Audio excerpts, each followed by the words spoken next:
And see, the other thing that opens up is if I am being unfiltered and direct with my counselor, that also makes them feel like they can be more direct with me. Yeah, They don't that's have true. to tiptoe around my feelings because they see that my feelings are not an issue here. Oh my goodness. My feelings are not going to get in the way of this conversation, and there's not really much they're going to be able to say to hurt my feelings. My feelings don't get hurt by words too often. So I think again that just makes the conversation more authentic, more genuine, and easier to get straight to the point. And not waste anybody's time. Yes. And I'm going to mention, because it's happened a couple of times. Like, if or when you're speaking with someone and it's regarding maybe some emotional things or some stuff that can cause their nervous system to maybe go offline a bit, when it comes back online, you'll notice that like either a yawn or swallowing, something like that, that's letting you know that their parasympathetic system is coming back online. And that means that they're coming into a more calm state. So that's a good thing. It doesn't mean, like, a lot of times we've associated people yawning with being a rude thing in our presence, or like, oh, you're trying to say that I'm boring you. And actually you might just be making that person really comfortable.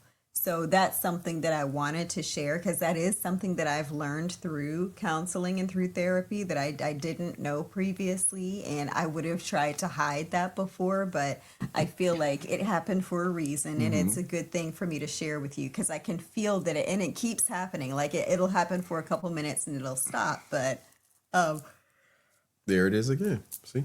But thank you for sharing that, babe, because I mean, she has studied the psychology behind a lot of these things and why they happen. And it's all about perspective when it comes to it. Again, in our world, we have been taught to believe that a yawn means somebody is tired or bored or whatever the case may be. Something that, means sleep, essentially. We've associated yawns with sleep, but that's not what they always mean. Just like all of our different bodily functions, they don't all mean just one thing specifically necessarily, See, she keeps doing it. This does not mean that she's ready to go to sleep. Doesn't mean she's bored. She got enough sleep today. Did you get a nap too? I did. And she got a nap. And I don't usually even yawn really when I'm sleepy. I'm sure you can attest to that's not something that I really do when I'm sleepy. I fall asleep. Right. Yeah. So this is not a sleep thing. This is literally the nervous system and it doing what it does, But again, like she said, that's a state of comfort. It's actually a relaxed state, And again, think about a yawn. If a person's yawning, we think it was sleep, but sleep ties with you have to be comfortable to go to sleep. You have to get relaxed, So that's your body being in a comfortable state. It doesn't necessarily mean that they are bored with the conversation, situation, or whatever it is. So again, perspective.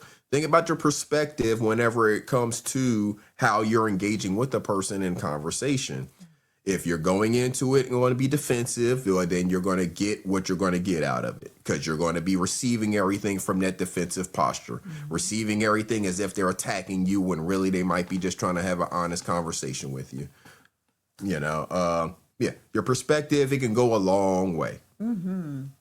It can change everything. It can be what makes or breaks your relationship, because if you choose to focus more on maintaining your own perspective, then, as he mentioned in the video earlier, like considering or being willing to honor the other person's perspective, or at least what it is that they're sharing with you, I could see why it's 81%, where an influencer, the lack of, would be an issue, because that's a big problem. Right. I mean, it's going to be a deal breaker for people if you're not seeing their perspective in situations. Like ever. Right.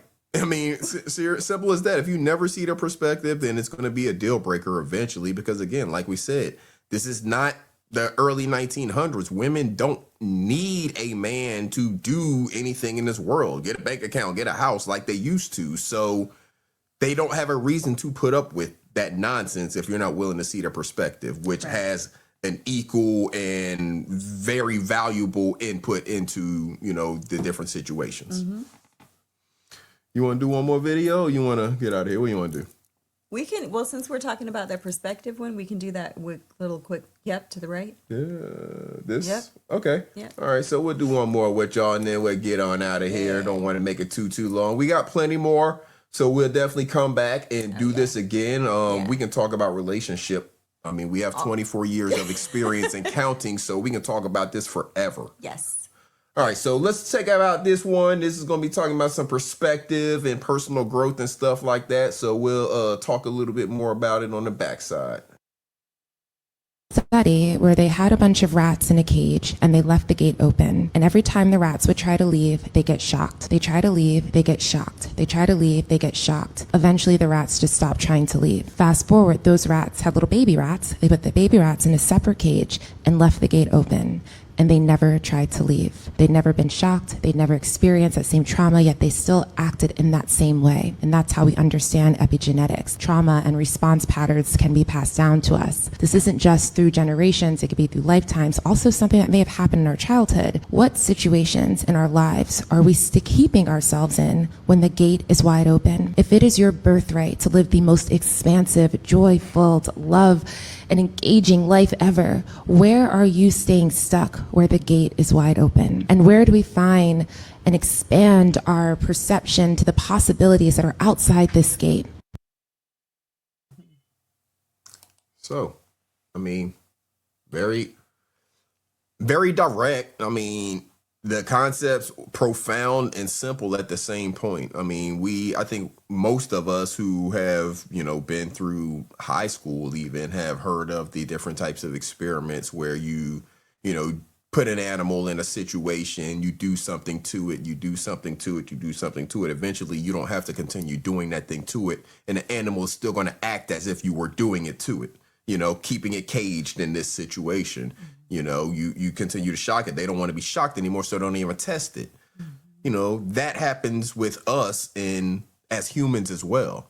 If you think about that, those experiments happening with rats and different animals like that, there are many corporations, entities, they may even guise it under research, but they're doing experiments on us as humans through all different things, including keeping our brains caged into thinking a certain way and making you not want to try certain things because have been taught that it has been harmful to somebody else at some point in time. Ooh, okay. See, and this, we absolutely have to wrap here because I'm about to go on a whole nother tangent and okay, so for the next episode, we're, I think, going to be talking about, what you were just talking about, our perspective and how we're allow ourselves to be trained, indoctrinated, programmed in certain ways, which is exactly what has been happening regarding education and things, and how it was very intentionally done in the United States. So I think it's really great. That's going to be another great topic for us to cover, and it will be coming. Yes. Yeah.